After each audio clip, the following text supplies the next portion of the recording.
in Yemen were discussing an operation involving someone they called the Nigerian. There was also a partial name, Umar Farouk, as in Umar Farouk Abdul Muttalib. Also tonight, there are new and striking photographs, including this one of seat 19A aboard Northwest Delta Flight 253. That is the seat where Abdul Muttalib sat with 80 grams of the explosive PETN sewn into his underwear, a seat directly above the plane's center fuel tank. The other photos tonight show you what might have happened had that bomb gone off. This is the scene after a suicide bomber, also wearing PETN underwear, blew himself up in hopes of killing Saudi Arabia's counterterrorism chief back in August. That Saudi prince, though, survived. Metal detectors and pat-downs rarely find these kind of bombs, but full-body scanners could. And today, the Dutch government moved to require all passengers on U.S.-bound flights go through those scanners. They promise full implementation in about 3 weeks. Now, by contrast, it has taken years to even begin moving in that direction here at home. Not that the idea is anything new, frankly. This is a copy of the 9/11 report. It was published by the Bipartisan National Commission on Terrorist Attacks upon the United States. It is thick, as you can see here, but in all honesty, the stuff inside here is pretty basic stuff, including a recommendation on page 562. It reads, the TSA and Congress must give priority attention to improving the capability of screening checkpoints to detect explosives on passengers. Keep in mind, that was written in this report back in 2004.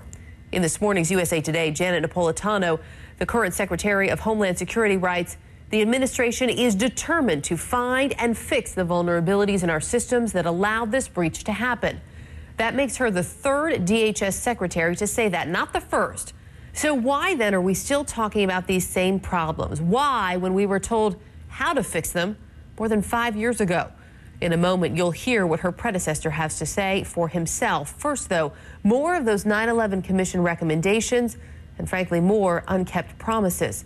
Joe Johns is keeping them honest.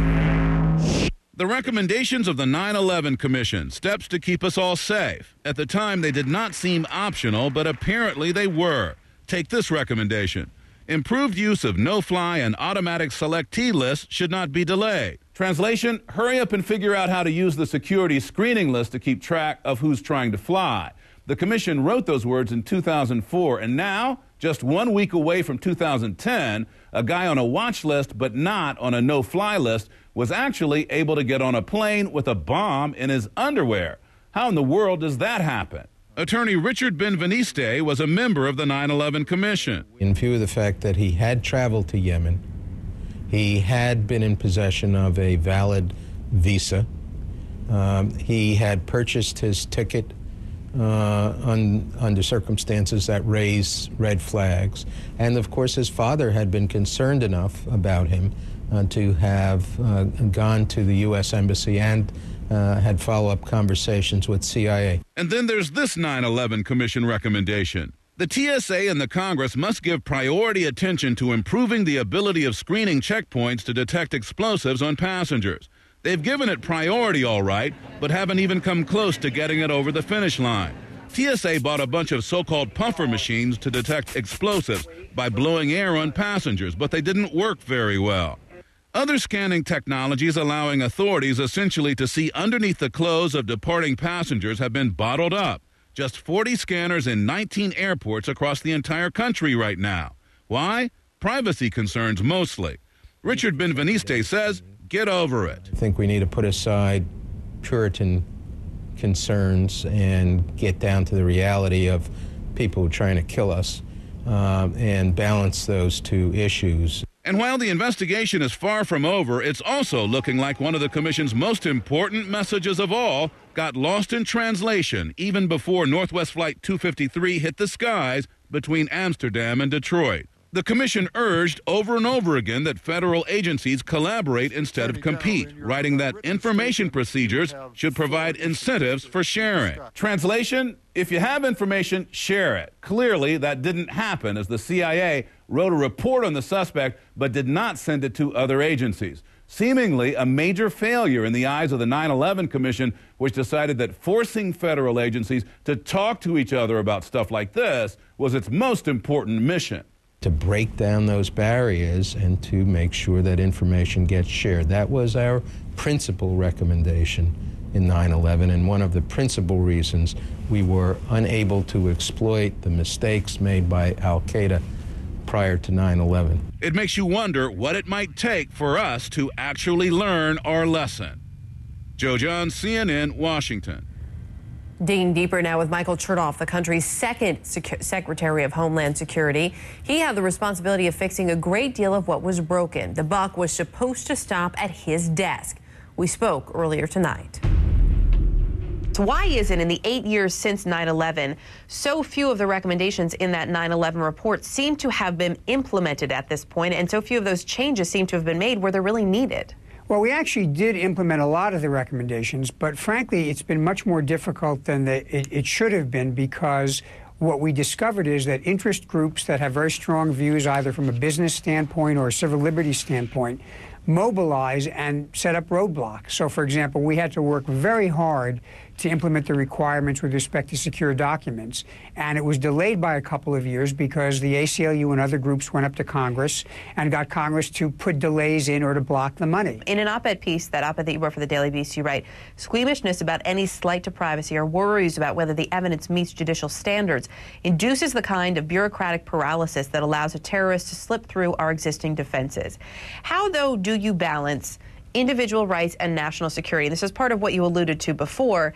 Frankly, it's still an unresolved issue since 9/11, and a lot of those unresolved issues surfaced around the Patriot Act. Well, I think, Erica, you're exactly right. And unfortunately, the way we've resolved this in the last few years is by having a pendulum swing back and forth. Right after 9/11, there was a almost unanimous call to unshackle the intelligence community, allow them the freedom to pursue the enemy and to do what they need to do to protect the country.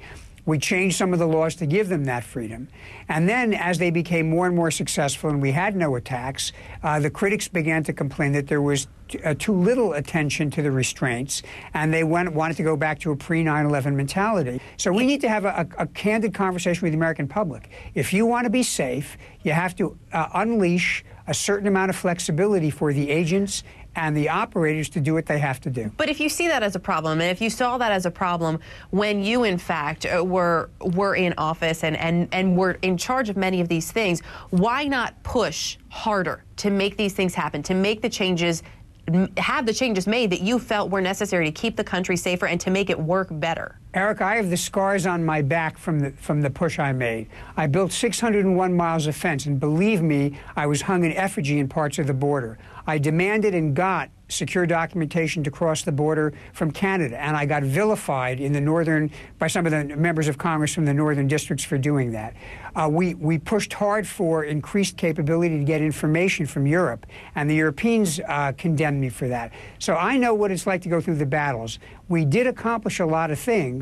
And, you know, I know my successor's now got this on her plate, and she's going to have to do the same thing. Should fingers be pointed at her solely as being responsible for this, or is there a broader responsibility here? Yeah, I think everybody has some role to play in the process. It would be a mistake to single out one cabinet secretary and say this was her particular responsibility. I think you've got to look at the way everybody plays together to make sure that they're carrying out their job. And frankly, it's the job of the president to lay down the law and to make it a personal mandate to get these elements of cooperation fully working. So you think that more needs to be done by the president himself to make people work together? Well, I don't know what the president says privately to his people, but I can tell you President Bush always made it very clear, and we had weekly meetings on this, that he took a keen personal interest in the details of what happened in terms of intelligence collection and sharing.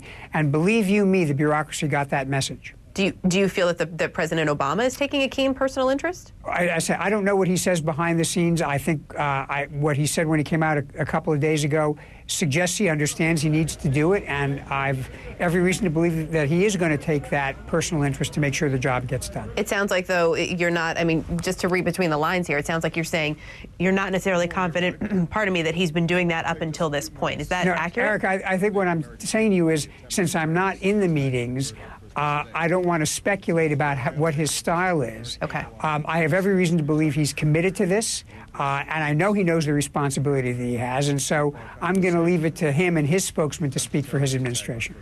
Former Secretary Michael Chertoff, we appreciate your time tonight. Thank you. Good to be on.